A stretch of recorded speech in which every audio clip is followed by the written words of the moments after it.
السلام علیکم پاکستانیوں، ایک نئی ویڈیو کے ساتھ حاضر ہوں پاکستانیوں۔ آج آپ نے سارا دن بھر میں دیکھا ہوگا کہ کس طرح ایک صحافی، ایک محب وطن انسان کے ساتھ کس طرح کی زیادتی کی گئی، اور تو اور ہماری اپنی عدالتوں کا حال آپ نے دیکھ لیا کہ اس نظام میں ان عدالتوں کی کیا حیثیت رہ گئی کہ انصاف لینے کے لیے وہ جس مقام پہ بھی جا رہا ہے ہر کوئی وہاں ٹائم پاس کر کے پھر آخر میں اس کو آئینہ دکھاتا ہے کہ یہ تو ہمارے اختیار میں ہی نہیں، مطلب کلیئر کٹ کہہ نہیں سکتے کہ ہم ڈر کی وجہ سے کوئی فیصلہ کوئی ریلیف آپ کو دے نہیں سکتے۔ تو پاکستانیوں، آج ہم وہاں پہ آ کے کھڑے ہو گئے ہیں کہ جہاں پہ ہم نہ کوئی بات کر سکتے، نہ کوئی کمنٹس کر سکتے کسی بھی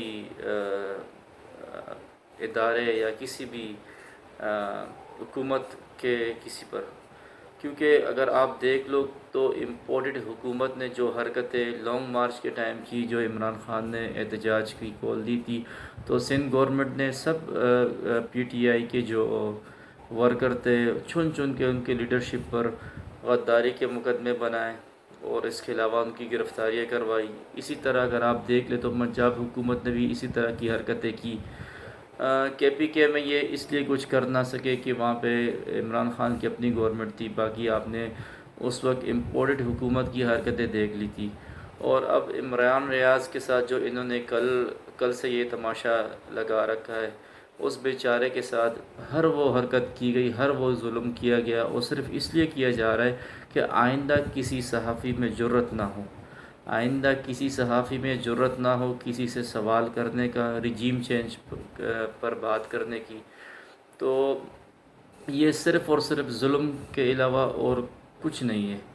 اور یہاں پہ ایک دفعہ پھر جس طرح عمران خان کی حکومت گراتے وقت سپریم کورٹ کا کردار تھا جو عوام کے سامنے آیا تھا، تو اسی طرح جس کی صفائی ابھی تک وہ دے رہے لیکن عوام اس کو ماننے کو تیار نہیں، وہی کردار آج پاکستان کی سب کورٹوں نے دکھایا۔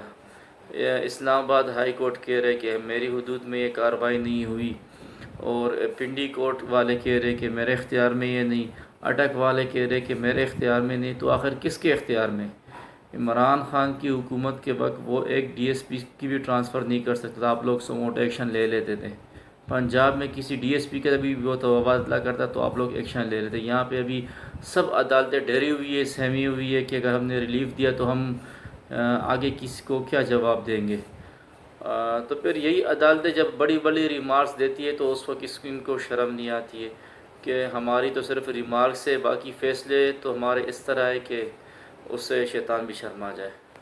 اور پاکستانیوں، سب سے افسوس کی بات یہ ہے کہ اگر جس طرح عمران ریاض کو گھسیٹے جا رہے اس معاملات میں، اگر اس طرح کاش کہ آپ نواز شریف کو بھی گھسیٹتے جب اس نے حد درجہ ریڈ لائن کراس کر لی تھی اور فوج اور دیگر اداروں کے متعلق گھٹیا باتیں کی تھی، گھٹیا کمپین چلائی تھی، اور اس طرح ان کے جو چیلے تھے جاوید لطیف ٹائپ کے، انہوں نے کیا کچھ نہیں کہا تھا، زبیر عمر جو ہے انہوں نے کیا کچھ نہیں کہا تھا، کسی کے خلاف ایکشن نہیں لیا گیا۔ ایکشن تو دور کی بات، ایک ہی رات میں 10 مقدمے تک انہوں نے نہیں بنائے، لیکن ایک صحافی کے اوپر آپ لوگ اس طرح کر رہے ہو تو عوام کیا سوچ رہی ہوگی؟ عوام کیا کس سے اب محبت کرے گی، کس سے امید لگائے رکھے گی؟ کہ اور چلو جو کرنا تھا، جو ہونا تھا وہ تو ہو گیا۔